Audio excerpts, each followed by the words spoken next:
Here we are, ladies and gentlemen, with winner of night one of the Salute to American Nationals here at the House of Hook at Why Not Motorsports Park, Justin McRee. J-Mac comes home your winner. Justin, you started fourth row inside to start the feature. You've been fighting motor woes all night long. I came to you before the race because I knew your crew chief had come asked me a couple of questions, and I knew you'd had motor trouble, and I didn't know where you was going to keep your starting spot or drop to the back and just try to get your money for starting the race. And I asked you, you said, no, racetrack like it's getting a little slick. I'm going to try it. Yeah. See if I can stay there. That's right. And you did a little better than stay there. So yeah, that's exactly right. Tell us about it.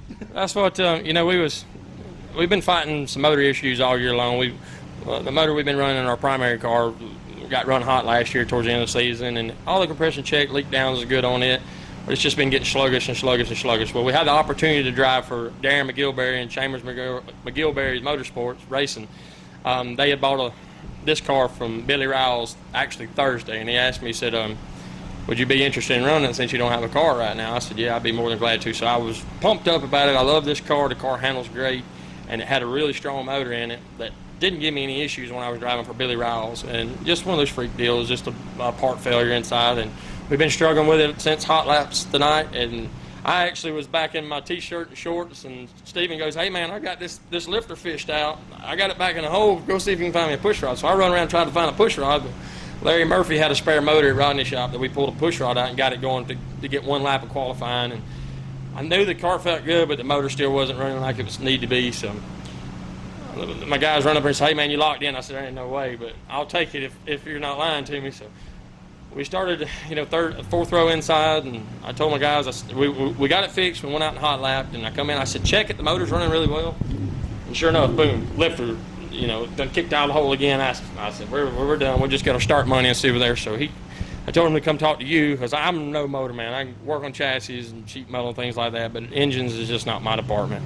And we talked to a few other guys, and they said, man, it's already kind of messed up the way the lifter was. It done burnt one lobe off the camshaft, and said, just run it and see what happens, you know. And I was a little worried about it getting oil to 3 and 5 on the lifters, but after we made about 10 laps there and we wasn't falling back, we were starting to make some ground up on those guys. I said, shoot, this thing keeps getting black. We're going to keep getting better and better. By the end of the night, I was running wide open. Everybody else was buzzing the tires off, and it just played in our favor. You know, I wish that I knew this motor would run like that on 7 cylinders for tomorrow at Magnolia, because it would probably work really well there too, but it would probably put me behind in qualifying as well. So, but it worked out. I really was thankful for top 5 just to really making the race with the issues that we had. But the good Lord was looking out for the motor and got us a win tonight. So it's awesome. Well, somebody says sometimes when you can't be good, you can be lucky. Tonight you was a little bit of both. You had a good race car and you had some luck. And that's right. So everybody, I know one of your crew guys was talking there in post-race text that he'd never seen nothing like this to win a race on 7 cylinders. And I've seen it before and heard stories about it over the years when the things work in your favor. You know, it's one of them things. Is kind of like that cartoon with the frog got the chicken by the neck, never give up. That's right. You know, when I was younger racing sportsmen, we actually went to Chris Mullinex's Motorsports, was Jerry Goodwin at the time. I think it was USA Motorsports, and you know, I was probably 15 years old, and Jerry Goodwin had a motor in there. It was an SB2, which it was, you know, all aluminum 430 SB2 SMS motor, and it had 2 pieces of nylon rope going to the back 2 plug wires. And I said, what's them rope for? And he said, at Talladega, when it gets slick, I reach up there and pull that rope, and it pulls them 2 back, you know, plug wires off, and I'm ready to go. I've seen that on some of that stuff, and I thought he was crazy. But you know, being on a crate motor, it really hurt me early in the race, but it worked out. You know, like I said, I don't even know how to explain it. It's unreal, really. Well, we go tonight's night 1. We got round 2 tomorrow night at Magnolia Motor Speedway. Do you have a spare engine to put in another bullet for tomorrow night, or where are you at with that as far right now?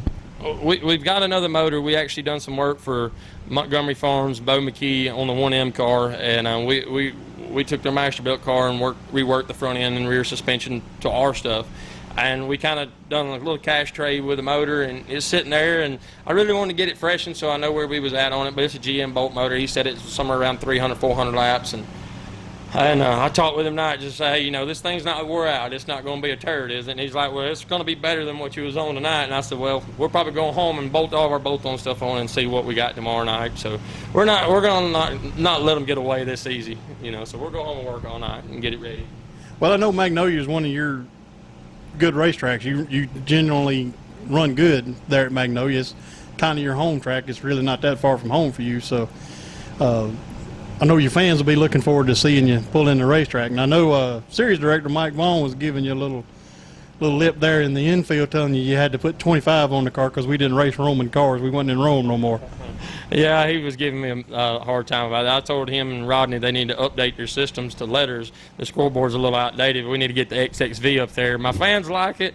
It's always been pretty cool. You know, no one's ever really given me much hectic about it because we're running the transponder system. But if that's what the series directors wants, 25 on the door, we'll put it on there, and then we'll be ready to roll tomorrow. So we all know who it was. I think he's just giving you a little bit of a hard time.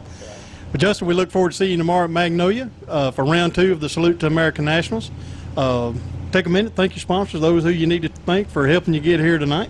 Yeah, the main thing we need to think about this weekend is our veterans that hasn't ever made it home from war.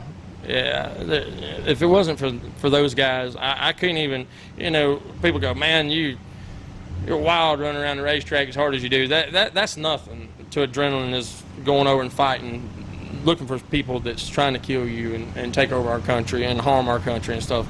And we need to really think about those guys and keep those people's families. Most everyone can relate to someone that's been in war, army, just a veteran that hasn't made it home, and even our veterans that have made it home. If it wasn't for what they've done, we couldn't do what we do every day, much less have this great weekend to remember those guys. You know, I really want to thank my sponsors. I've got so many people.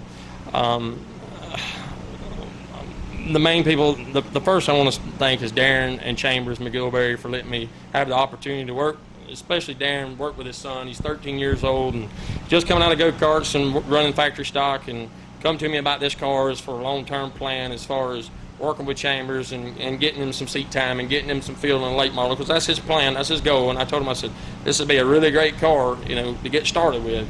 And to give me the opportunity to wheel it tonight is great. You know, I want to thank Stephen Mitchell, my crew chief, Chase Winkles, everybody that's helped me tonight.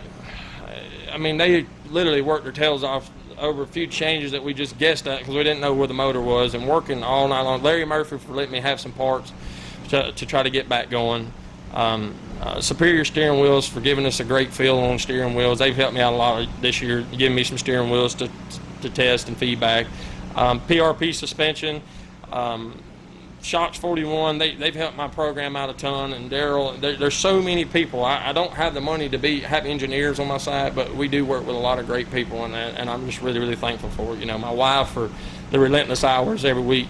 I know she's due for a vacation, and it's coming probably next weekend, so I might have slipped up and said that a little too soon. I'd probably try to get out of that next weekend and try to go to a race. But yes, Jesse, we're going to go on vacation next weekend or the week after. I promise you. Maybe the week after, but we will. And I just want to thank Neesmith for everything y'all have done. Y'all provided us a series to run, and even great weekly races. If it wasn't for y'all looking for the small guy and racing, we couldn't do what we want to. It would be Lucas Oil and World Outlaws, which that's great. That's a wonderful series as well, but not many people have the money to follow that deal, and it's great having something that we can know that we got good rules and good people that tech and stand by what they say, and know when we go to a racetrack we're on the same playing field, and that means a lot to us. Well, good deal. Well, there you go, Miss Jessie. You've got it on film in basically right in media. He can't back up on it now. He has promised to take you on vacation in the next 2 weeks. Go ahead, pack your bag, get on the internet, get on the computer, plan your vacation destination, get his credit card, go ahead and book your reservation wherever how you want to, and because he's promised, and now he can't back up now, or he'll have the tech man after him on your side. I'm on your side. I didn't say we wasn't going to a racetrack. It just may be out of town.